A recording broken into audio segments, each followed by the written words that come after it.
할렐루야. 오늘도 하나님 앞과 우리와 함께하게 하신 사람들 앞에서 거룩한 하나님의 형상으로 예배에 성공하는 우리 모두가 되기를 바랍니다. 함께 기도하시겠습니다. 하나님, 오늘도 하나님 앞에 예배합니다. 주 예수께서 우리를 위하여 은혜 베풀어 주시고 우리의 모든 죄와 허물을 용서하여 주셨기에 담대한 마음으로 또 예배하며 하나님으로부터 오는 생명과 은혜를 사모합니다.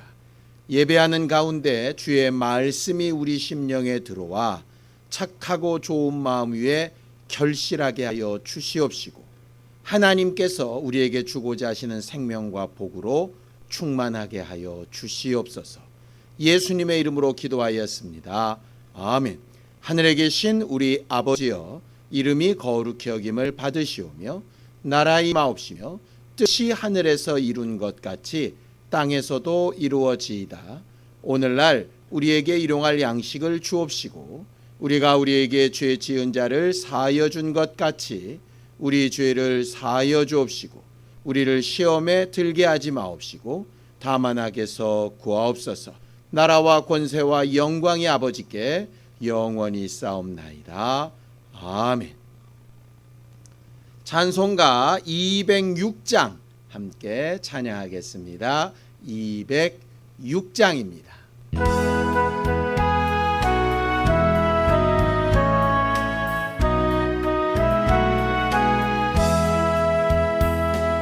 주님의 귀한 말씀은 내 발의 빛이요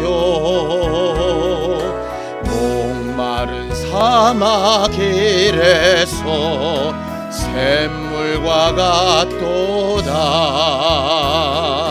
굶주린 나의 영혼을 만나로 먹이고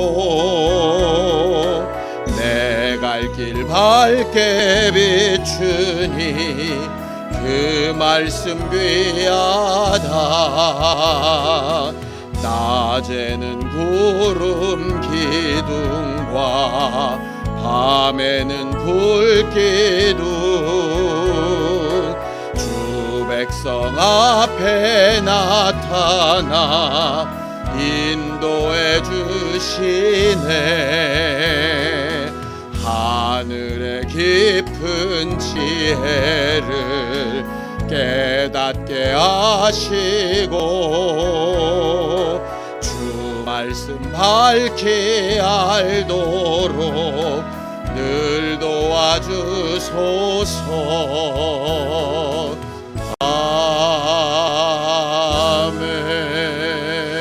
아멘. 우리는 지난 주일에 거룩한 자손을 만들자라고 은혜를 나누었었습니다. 우리가 하나님의 형상의 모양을 보이며 사는 존재가 되었듯이 우리 자손들은 우리를 통하여 하나님의 형상을 보며 또 하나님의 형상이 되어져 가야 한다라고 배웠었지요. 지난 한 주간 동안 내가 우리 자손들 앞에 또 나를 만나는 사람들 앞에 얼마나 하나님의 형상으로 보이며 살았었는지, 제대로 하나님이 맡기신 역사를 감당했었는지 우리 자신을 잘 돌아보고 철저히 회개하고 오늘 또 우리에게 주시는 주의 은혜로 충만하게 되기를 바랍니다. 함께 참여하며 기도하시겠습니다. 하나님 아버지, 하나님께서 우리를 도우시고 인도하셔서 하나님께서 우리에게 복 주시는 것과 하나님께서 오늘도 우리를 찾으시고 만나주시는 것을 기억하게 하여 주시옵소서. 하나님 아버지, 우리는 오늘도 하나님께서 우리에게 주실 것들을 기대하며 소망합니다. 우리는 연약하고 부족하고 또 하나님께서 우리에게 가르쳐 주신 대로 다 살지 못하나 그럼에도 불구하고 주 예수의 은혜 때문에 하나님께서 우리에게 맡기신 사역 때문에 또 우리 자손들에게 우리와 함께하고 있는 사람들에게 얼마든지 하나님의 형상과 그 모양을 나타내며 증거해야 될 사람들이오니 하나님 아버지, 지난 한 주간 그렇게 살지 못했던 것을 회개하며 하나님의 도우심과 위로를 구합니다. 하나님 아버지, 오늘도 우리와 함께하여 주셔서 하나님께서 우리를 통하여 하나님의 살아계심을 드러내 주시고 이번 한 주간 살아가는 동안에는 주의 은혜를 더 잘 받고 회개하며 하나님의 기뻐하시는 믿음의 역사들을 더 이룰 수 있도록 우리 모두를 도우시고 인도하여 주시옵소서.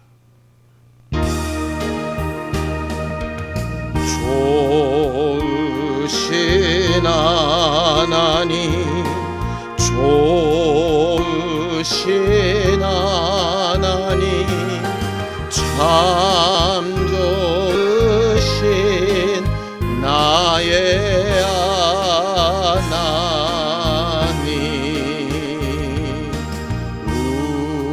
우리의 기도를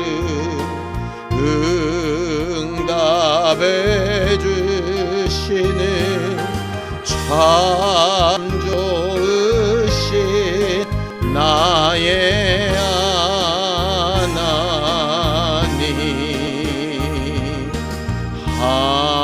한없는 축복을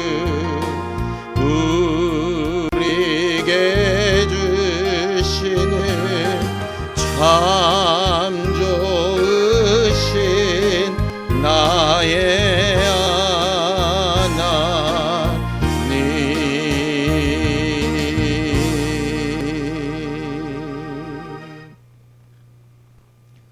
하나님 아버지, 오늘도 하나님의 말씀을 전하러 섰습니다.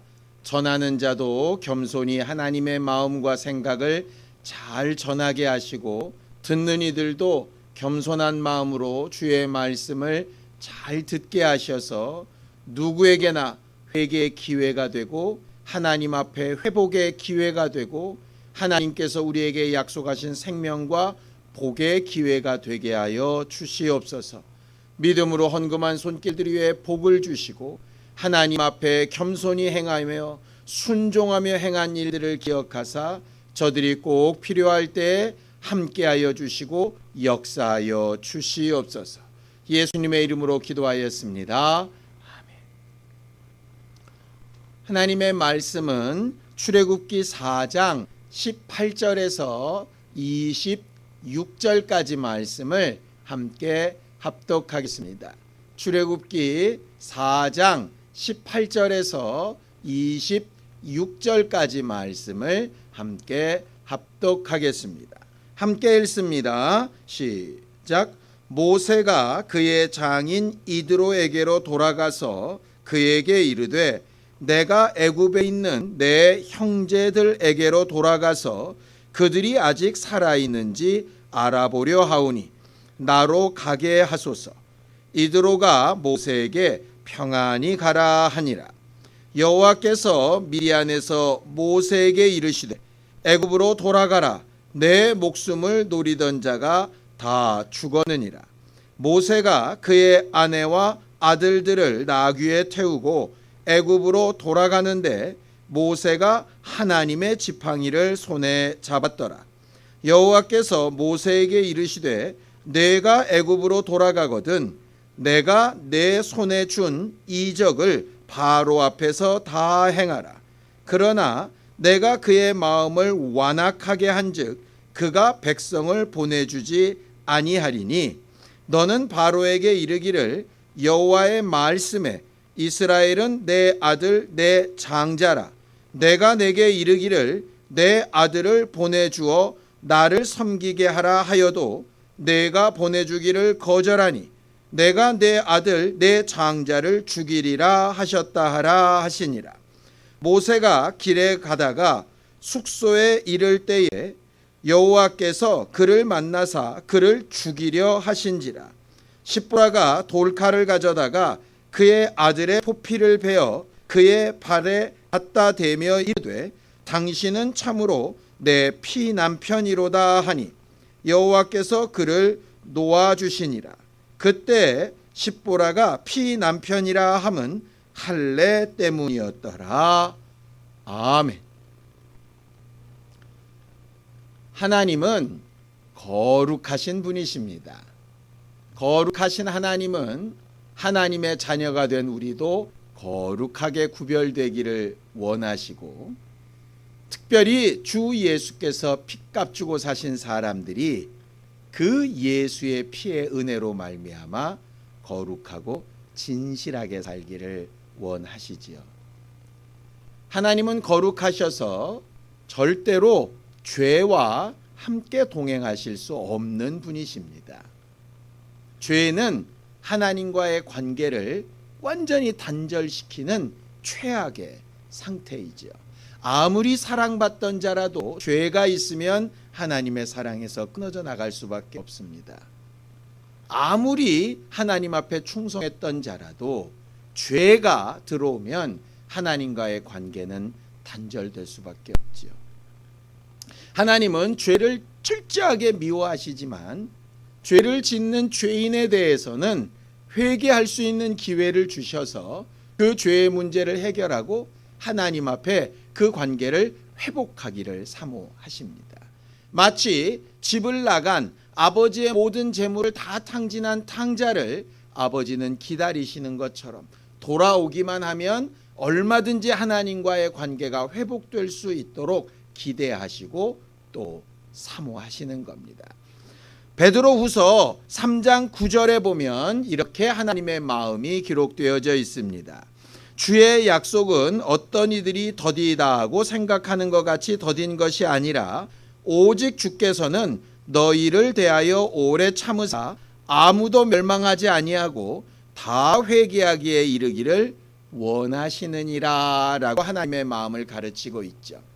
성경의 역사는 죄를 지은 사람들이 회개로 돌아오기를 계속해서 기다리시는 하나님의 마음이 기록된 역사입니다. 하나님 앞에 돌아왔던 자들이 다시 죄를 짓고 또 그 죄를 회개하고 돌아올 때 또 받아주시고 하는 역사를 계속해서 반복적으로 기록하고 있지요. 근데 문제는 뭐냐? 하나님께서는 모든 사람이 회개로 하나님 앞에 돌아오기를 원하시는데, 회개를 하려면 먼저는 죄를 인정하는 마음이 있어야 하고 그 죄의 문제를 해결하려는 의지가 있어야 하고, 자기의 힘으로 해결할 수 없으니 하나님의 은혜를 철저하게 사모하고 기대하는 믿음이 있어야 하고, 그 은혜로 말미암아 죄의 문제가 해결되었다면 정말 감사하는 마음으로 다시는 죄짓지 않고 잘못된 선택을 하지 않으려는 결단과 의지가 있어야 한다는 겁니다.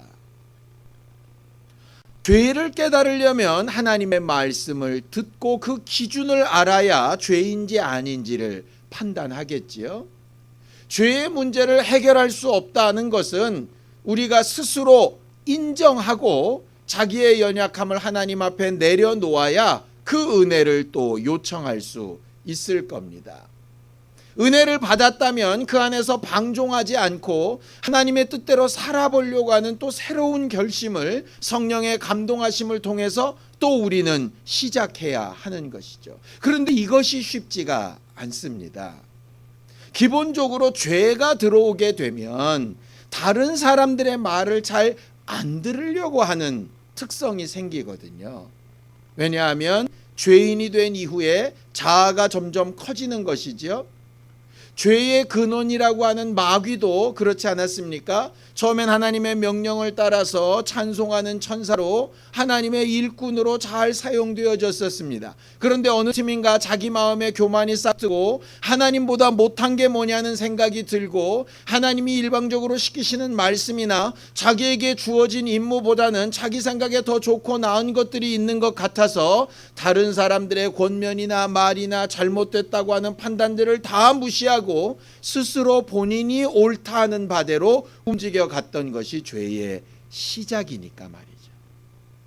결국 죄의 문제는 교만과 싸우는 문제입니다. 주의 말씀을 듣고 깨닫고 변화를 받고 하는 것의 문제입니다.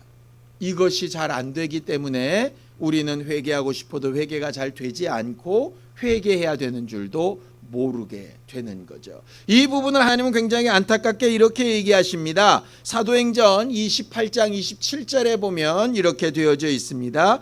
이 백성들의 마음이 우둔하여져서 그 귀로는 둔하게 듣고 그 눈은 감았으니 이는 눈으로 보고 귀로 듣고 마음으로 깨달아 돌아오면 내가 고쳐줄까 함이라 하였다 그랬습니다. 이 세상에 사는 죄인들이 이미 예수가 십자가에 죽으시고 부활하신 사실이 있어도 하나님께서 사랑하신다고 얼마든지 이야기하시고 수많은 환경과 이적들로 우리 앞에 보이게 하시고 경험하게 하시고 체험하게 하셨어도 마치 눈 감은 것처럼 귀 닫은 것처럼 나와는 상관없는 것처럼 그렇게 마음을 닫아 걸어버린다는 것이죠. 여러분들, 요새 핸드폰에 계속해서 문자가 오지요. 위험이라고 하는 빨간색 문자들이 계속 옵니다. 어디에서 뭐가 발견됐습니다. 어디에서 환자가 확진됐습니다. 그 사람의 동선은 어떻습니다. 그러니 여러분들은 마스크를 쓰십시오. 손소독제를 하십시오. 사람 많이 모이는데 가지 마십시오. 많은 경고들이 계속 오지 않습니까? 그럼에도 불구하고 왜 계속 그런 일들이 벌어질까요? 왜 술집에 가면, 춤추는 데 가면 여전히 들어갈 때만 마스크 끼고 들어가서는 마스크 벗고 계속 사람들 안에서 춤추고 밀폐된 공간에서 그렇게 앉아 있을까요? 나는 상관없다고 생각하기 때문 아닙니까? 그들이 경고를 못 받아서 그렇습니까? 문자를 못 받아서 그렇습니까? 핸드폰이 없어서 그렇습니까? 아니요. 뉴스에서 아무리 외치고 사람들이 아무리 옆에서 권면을 하고 핸드폰에 질병관리본부에서 수많은 매뉴얼들이 쏟아져 들어와도 자기가 그것을 보고 듣고 마음에 두고 행동을 움직이지 않으면 전혀 무관하게 되는 겁니다. 예수 그리스도의 보혈이 마치 그와 같고 하나님의 살아계심이 마치 그와 같습니다. 스스로 눈을 감고 귀를 닫고 듣지 않으면 어떤 회개도 어떤 회복도 어떤 생명과 선한 선택들도 있을 수가 없게 되는 거죠. 그래서 믿음을 뭐라고 얘기합니까? 로마서 10장 17절에 그러므로 믿음은 들음에서 나고 들음은 그리스도의 말씀으로 말미암는다 그렇게 되어져 있습니다. 결과적으로 들을 수 있는 마음, 듣고자 하는 마음, 듣고 깨달으려고 하는 마음, 자기 안에서 뭔가를 바꿔보려고 하는 마음 있지 않으면 아무리 옆에서 좋은 말씀, 옳은 인도하심으로 소리를 치고 역사와 이적이 있어도 우리는 그것과 무관하게 되어집니다. 이번 한 주간 우리가 또 은혜 받으며 살기 위해서 강팍해진 우리 마음이 옥토처럼 되어지기 위해서 뭐부터 해야 될까? 우리의 마음과 생각부터 바꾸고 하나님의 말씀을 들어보려고 하고 결정적인 순간에 우리가 마음과 생각을 바꿔서 회개하고 하나님 앞에 돌아가는 선택을 할 수 있게 되기를 예수님의 이름으로 축원합니다. 오늘은 모세의 부인이었던 십보라 이야기를 좀 하려고 합니다. 아주 결정적인 순간에 남편을 살리고 자기 가정을 살리고 회개를 선택할 수 있었던 사람이었습니다. 우리는 계속해서 요새 말씀을 통해서 올바른 선택에 대한 이야기들을 듣고 있습니다. 오늘도 성경 본문에 보면 여러 가지 옳은 선택에 대한 이야기들이 나옵니다. 모세 얘기를 먼저 좀 하지요. 갈대 상자에서 구원을 받아서 어머니 요게벳의 젖을 먹으면서 자랐던 모세가 어느 정도 나이가 차서 바로의 궁전에 들어가서 살게 됩니다. 바로의 궁전에서 애굽 왕자의 교육을 받고 왕자로서의 환경에서 아주 행복한 삶을 살게 되지요. 점점 더 나이가 들어가서 나이가 40세가 되었습니다. 모세 나이 40에 뭔가 선택을 하게끔 되어져 있죠. 어머니로부터 어려서부터 배운 자기의 상태는 유대인입니다. 하나님의 땅으로 돌아가야 될 사람이고 자기는 애굽 왕의 왕궁에 있는 사람들이 자기의 민족이 아니라 많이 고생하고 힘들어하고 있는 히브리 사람들이 자기의 민족이라는 것을 마음속으로 알고 있습니다. 근데 겉의 사람으로는 바로의 왕자로서 많은 좋은 교육과 좋은 환경에서 행복한 삶을 살고 있습니다. 마치 우리 속사람으로는 예수 그리스도의 사람으로 정말 신앙인의 삶을 살기를 요구하지만 외적으로는, 겉사람으로는 돈 많이 벌고 우리의 몸이 평안해지고 남들한테 존경받고 좋아하는 것을 따라서 그렇게 살고 싶어하는 그런 두 가지 속성이 있는 것처럼 두 가지가 충돌하는 사태가 벌어지게 된 거죠. 모세는 선택을 해야 했습니다. 바로의 공주 아들로 계속 살 것인지 아니면 하나님의 민족으로 살게 되어질 것인지. 그런데 모세는 선택을 합니다. 히브리서 11장 24절에서 25절을 함께 읽겠습니다. 함께 읽습니다. 시작. 믿음으로 모세는 장성하여 바로의 공주의 아들이라 칭함받기를 거절하고 도리어 하나님의 백성과 함께 고난받기를 잠시 죄악의 낙을 누리는 것보다 더 좋아했다 그랬습니다. 모세가 나이 40이 됐을 때에 히브리 민족을 마구 핍박하는 애굽 사람을 발견하게 됩니다. 젊은 혈기에 참을 수가 없어서 그렇게 핍박하고 있는 애굽 관리를 쳐서 죽이게 됩니다. 모세로 인하여서 히브리 민족이 구원을 받았죠. 그런데 일단 살인죄를 지었으니 죽은 애굽 사람을 모래에 파묻어버립니다. 그리고 아무 일도 없었던 것처럼 삽니다. 그러던 어느 날 히브리 민족 사람들끼리 다툼이 벌어질 때에 모세가 안타까운 마음에 가서 권면을 합니다. 지금 애굽 사람들에게 핍박을 받는 것도 너무 힘든데 왜 같은 민족끼리 이렇게 다투는가? 좀 평화해라 라고 정말 좋은 권면을 하는 것이죠. 아까 말씀드렸죠. 좋은 권면을 해도 들어야 해당이 되는 것처럼 그들은 그 권면을 듣지 않고 도리어 모세에게 이렇게 얘기합니다. 언제부터 네가 우리 재판관이었느냐? 얼마 전에 때려 죽인 그 사람처럼 우리도 때려 죽일래? 이렇게 얘기를 하는 겁니다. 모세는 너무 놀랬고 충격을 받았습니다. 자기는 자기 민족을 위해서 자기의 모든 명예가 위태로워질 만큼 위험한 일을 감당하면서 살인자가 되기까지 했는데 저들은 자기의 호의를 전혀 받아들이지 않는 것이죠. 내가 왜 저런 사람들을 위해서 그런 일을 했던가? 또 이런 소문이 계속 번져나가서 바로의 귀에 들어가면 나는 어떻게 해야 하는가? 그가 두려운 마음에, 걱정되는 마음에, 실망하고 낙심하는 마음에 바로의 궁전을 떠나서 자기 민족을 떠나서 미디안 광야를 향해서 가게 됩니다.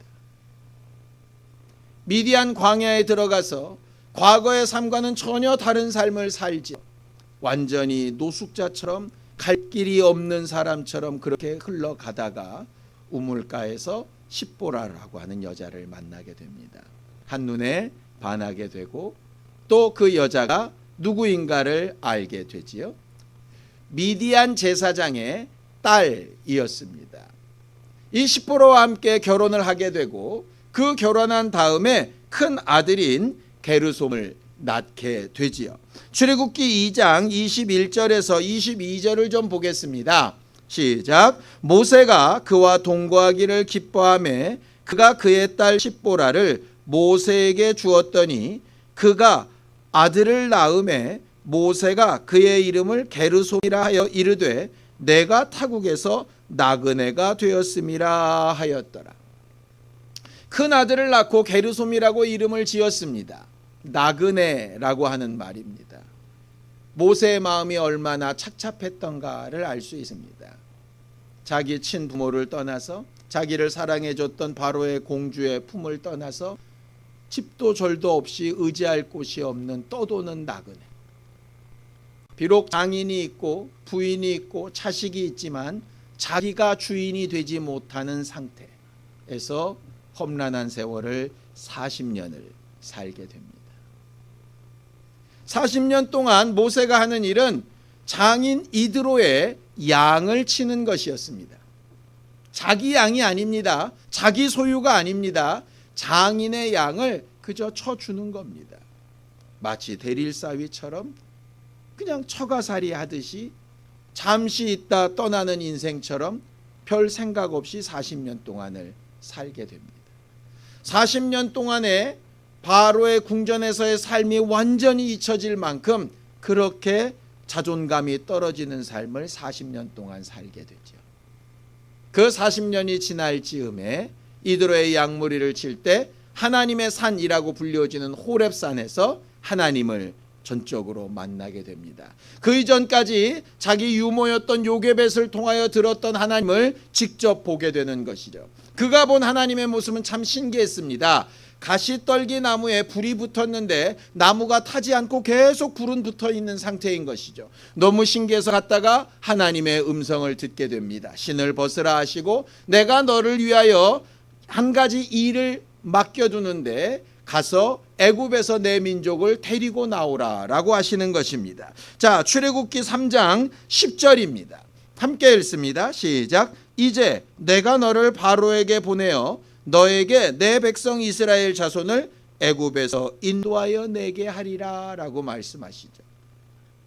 모세는 두렵습니다. 자기가 살인자였기 때문에 도망쳐 나온 땅으로 다시 돌아가라는 말씀이 이해가 되질 않고 이미 40년 동안 왕자로서의 품격이나 삶의 모습이 다 빠져버리고 80이 된 노인이 됐는데 이제 내가 가서 무슨 일을 할 수 있겠는가? 맨날 40년 동안 양만 치다 보니 말도 늘지 않고 도무지 내가 제대로 된 리더로서의 역할을 할 수 없는데 이렇게 자존감이 떨어진 내가 뭘 할 수 있을까? 그래서 하나님 앞에 계속해서 고사를 합니다. 나 말고 다른 사람을 나는 할 수 없다고 계속 이야기를 하죠. 하나님께서 그에게 할 수 있다고 말씀하시고 큰 이적 3개를 보여주십니다. 첫 번째 이적이 가지고 있었던 지팡이를 땅에 던졌을 때 뱀이 되고 다시 잡았을 때 지팡이가 되는 이적이었죠. 두 번째는 자기 손을 품속에 넣었을 때 문둥병이 되고 다시 넣었을 때 그것이 다시 깨끗하게 되어지는 이적이었습니다. 그것도 통하지 않는다면 물을 가져다가 땅에 쏟으면 피가 될 거라고 이렇게 말씀하시죠. 모세는 계속해서 고사를 했지만 하나님께서 계속해서 권면하시는 일에 더 이상 저항하지 못하고 그렇게 하겠다라고 이야기를 합니다. 그리고 장인에게로 돌아오게 되죠. 오늘 본문은 바로 그 시점을 얘기하는 겁니다. 모세는 하나님을 만났습니다. 그런데 자기의 자존감은 회복되지 않았습니다. 하나님 앞에 그렇게 살겠다고 결심했습니다. 그런데 아무런 자신도 없습니다. 뭘 보면 알 수 있느냐? 장인에게 한 말을 보면 알 수 있습니다. 자, 출애굽기 4장 18절입니다. 함께 읽습니다. 시작. 모세가 그의 장인 이드로에게로 돌아가서 그에게 이르되 내가 애굽에 있는 내 형제들에게로 돌아가서 그들이 아직 살아있는지 알아보려 하오니 나로 가게 하소서. 이드로가 모세에게 평안히 가라 하니라 그랬습니다. 지금 모세는 형제들의 어떤 상태를 보러 가는 게 아니고 하나님께서 시키신 일을 하러 가는 겁니다. 그런데 하나님을 만났다는 사실도 하나님이 시키신 일도 자기가 앞으로 해야 될 일도 도무지 말을 꺼낼 수가 없는 거죠. 왜냐? 장인 이드로가 도무지 인정해 줄 것 같지 않거든요. 너 같은 사람이 무슨? 네가 어떻게 감히? 당연히 이런 반응이 나올 거라고 생각했기 때문에 하나님으로부터 받은 소명이 있고 하나님께서 시키신 일이 있고 하나님이 가르쳐준 이적이 있어도 차마 그것을 드러내어 말 못하는 겁니다. 마치 우리가 신앙생활 하면서도 세상에서 살 때 우리의 믿음에 대해서 우리의 신앙에 대해서 내가 옳다는 바에 대해서 말하지 못하고 사는 것과 비슷한 것이지요. 내가 믿음 때문에 이런 일을 하지 않습니다. 이렇게 말하는 것이 창피하거나 좀 민망해서 적당히 둘러대거나 다른 핑계를 대면서 살고 있을 때가 있지 않습니까? 모세가 마치 그와 같은 겁니다. 어쨌든 그가 고향으로 돌아가 자기 친척을 돌아본다고 하니 십보라와 그 아들들과 함께 가게 됩니다. 그 다음에 정말 이상한 일이 일어납니다. 모세가 애굽 땅을 향하여서 하나님의 말씀에 순종하여 가고 있었습니다. 가고 있을 때 하나님께서 애굽 왕 바로가 내 장자인 이스라엘 민족을 놓아주지 않을 것이기 때문에 애굽 왕 바로의 장자가 죽어야만 이스라엘 민족이 탈출할 수 있을 것이라고 아주 최종 선언까지 해 놓으셨습니다. 모세는 그 일을 하기 위해서 가고 있었고 숙소에 도착을 했습니다. 그런데 갑자기 하나님이 이렇게 하시는 것이죠. 출애굽기 4장 24절입니다. 모세가 길을 가다가 숙소에 있을 때에 여호와께서 그를 만나서 그를 죽이려 하신지라. 처음에는 이 사실이 이해가 잘 안 됐습니다. 모세가 애굽으로 가야 되는데 애굽으로 안 가고 다른 곳으로 도망가고 있었다. 그렇다면 이 말이 맞습니다. 마치 요나가 다메섹으로 가야 되는데 다른 곳으로 도망을 갔었던 적이 있지 않습니까? 그러니 그때는 하나님께서 징계하신 것이 맞지요. 그런데 모세는 지금 애굽으로 가고 있는 상태입니다. 하나님의 말씀대로 순종하고 있는 상태입니다. 그런데 갑자기 모세를 죽이려고 하시는 거죠. 왜 이러셨을까? 근데 그 다음에 나오는 사건은 더 이상합니다. 십보라가 어떻게 하느냐? 출애굽기 4장 25절입니다. 함께 읽습니다. 십보라가 돌칼을 가져다가 그의 아들의 포피를 베어 그의 발에 갖다 대며 이르되 당신은 참으로 내게 피남편이로다 라고 이야기를 합니다. 하나님이 갑자기 나타나셨습니다. 모세를 죽이려고 하십니다. 그걸 옆에서 보는 십보라가 갑자기 돌칼을 꺼내 들어서 자기 큰 아들인 게르솜의 할례를 행하고 그것을 남편에게 던지면서 당신이 내 피남편이라고 얘기를 합니다. 그런데 하나님은 또 돌아가시거든요. 이게 도대체 무슨 상황일까요? 성경에 자세하게 설명되어져 있지 않지만 앞뒤 상황을 연결해 보면 이런 해석이 가능합니다.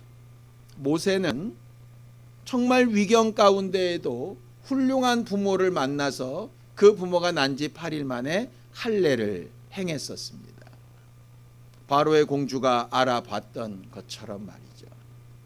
그는 비록 도망자 신분이기는 하고 나그네 신분이기는 하고 장인의 집에 얹혀 사는 신분이긴 하지만 자기의 씨로 태어난 아이 게르솜이 난 지 8일 만에 할례를 받아야 한다라고 이야기했을 겁니다.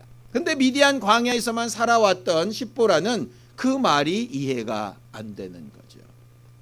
마치 어려서부터 신앙생활을 잘 해왔던 남편과 예수를 전혀 믿어보지 않았던 아내가 만났을 때 남편은 당연히 해야 된다라고 하는 신앙의 일이 아내에게는 이해가 안 되는 것과 마찬가지일 겁니다. 반대의 경우도 마찬가지이겠죠.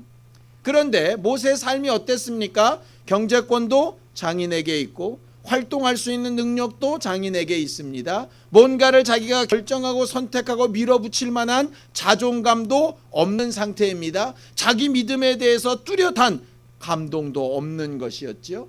그런데도 계속 해야 되는데 그러나 십보라를 설득할 수도 없고 십보라를 이기면서 할례를 행할 수도 없었던 상태였던 걸로 해석이 됩니다. 십보라의 입장에서는 남편의 그런 일이 이해가 되지 않아도 계속해서 똑같은 말을 하는 것이 어느 정도 마음속에 담겨 있었던 것 같아요. 십보라에게 하나님이 하시는 일, 시키신 일에 대해서 말하고 하나님의 자손에 대해서 애굽 왕 바로의 장자에 대해서 이렇게 말을 했을 때 아마도 모세가 하나님의 사람으로 백성 가운데 끊어지지 않으려면 할례를 행해야 할 텐데 내 아들이 할례 받지 못한 부분이 뭔가 문제가 있지 않을까 아마 느꼈을 수도 있습니다. 그 순간에 하나님께서 모세 앞에 나타나신 거죠.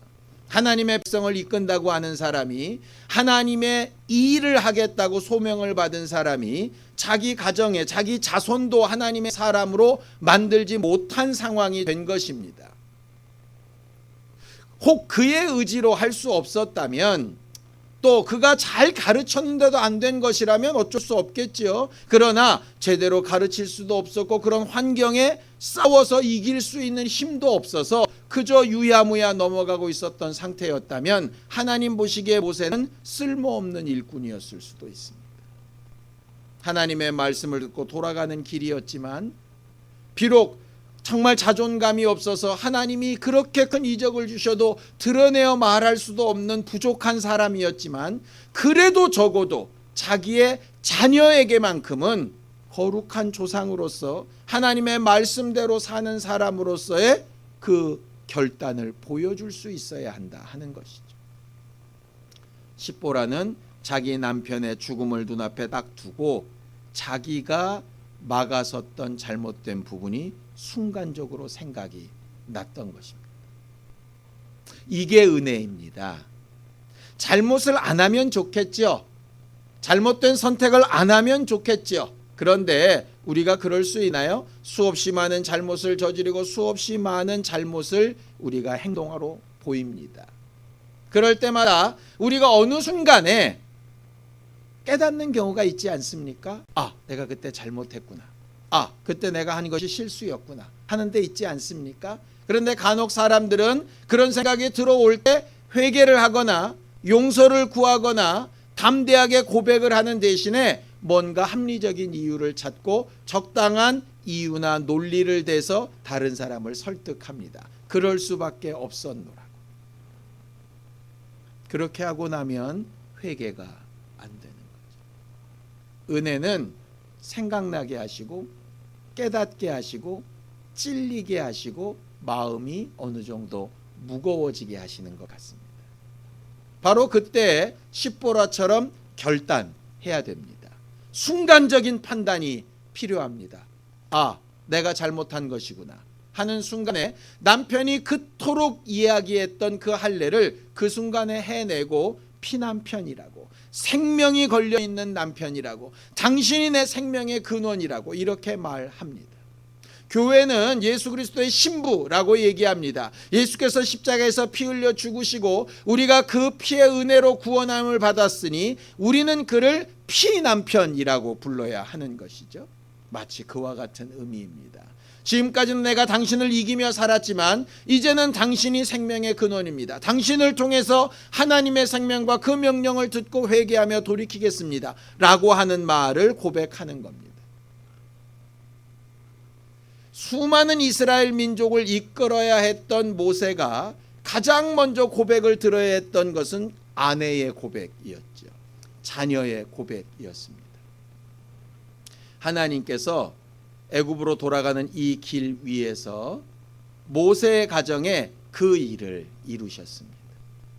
앞으로 해야 될 일이 어마어마하게 크지만 그 모든 일의 첫 출발은 가정에서부터 시작하는 것이죠. 십보라는 이 이후로 모세의 하나님의 말씀을 전해 들으며 하나님의 사람으로 성장하기 시작합니다. 단 한 번의 회개였죠. 모세가 잘한 것은 이루지는 못했어도 계속 십보라가 회개할 기회를 생각하며 깨달을 수 있도록 계속해서 말씀을 전한 잘한 행동이 있었습니다. 그런 것들이 겹쳐서 결정적인 순간에 하나님께서 회개의 일을 이루게 하신 것이죠. 은혜는 꼭 필요한 순간에 하나님의 말씀이 다가오는 것입니다. 이번 한 주간 살아가는 동안에 우리 안에 어느 순간에 어떤 때 어떤 환경에서 하나님의 말씀이 생각나고 우리 안에 달려들어올지 모르겠습니다. 혹 그때에 우리는 십보라처럼 결정적인 회개를 할 수 있었으면 좋겠습니다. 순간적인 선택을 잘 할 수 있었으면 좋겠습니다. 지금까지 미뤄왔던 일을 새롭게 다시 시작할 수 있는 기회가 되었으면 좋겠습니다. 저도 그렇고 여러분들도 그렇고 하나님께서 우리에게 맡기신 큰 사역만 보고 두려워 떨지 말고 지금 당장 내가 해야 되는 회개에 정말 깊이 들어가서 하나님이 내게 주신 기회를 잘 살릴 수 있는 신령한 교회가 되기를 예수님의 이름으로 축원합니다. 기도하시겠습니다.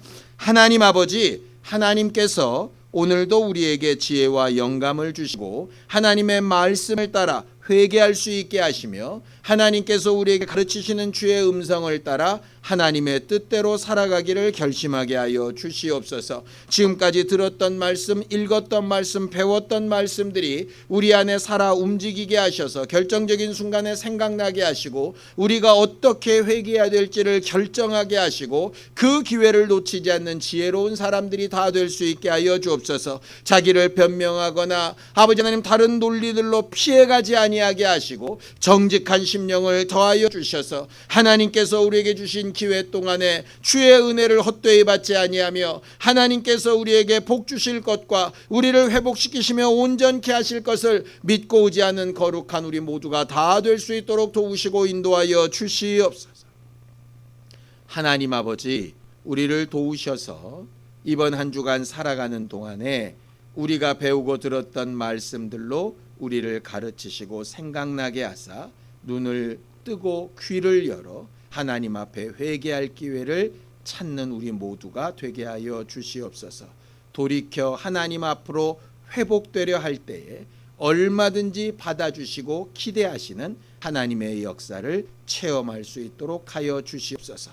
특별히 우리 가정에서 하나님 회개하는 일들이 일어나게 되기를 원하고 돌이키고 회복되는 역사들이 있게 되어지기를 원합니다. 성령께서 우리를 감동하시고 도와주시옵소서. 예수님의 이름으로 기도하였습니다.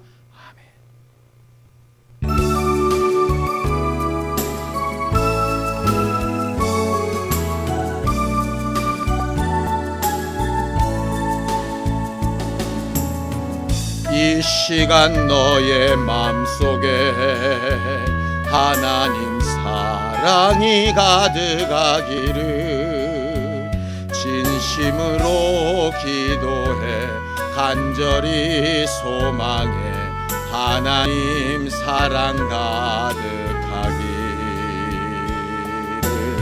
하나님은 너를 사랑해 얼마나 너를 사랑하시는지 너를 위해 저 별을 만들고 세상을 만들고 아들 보냈네. 오래전부터 널 위해 준비된 하나님의 크신 사랑 너의 가는 길 주의 사랑 가득하기를 축복해. 힘든 일도 있겠지만 나 그때마다 늘 함께 할게. 하나님 보이신 그 사랑으로 나 또한 너를 사랑해. 오래전부터 널 위해 준비된 하나님의 크신 사랑 너의 가는 길 주의 사랑 가득하기를 축복해.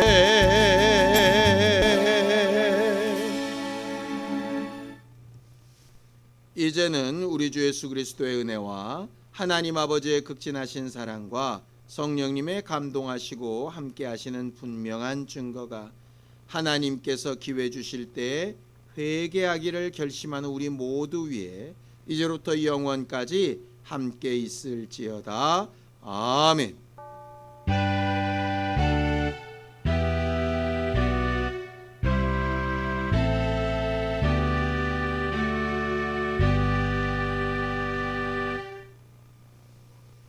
이번 한 주간 결정적인 순간에 하나님의 말씀이 생각나서 회개에 성공한 우리 모두가 되기를 바랍니다. 감사합니다.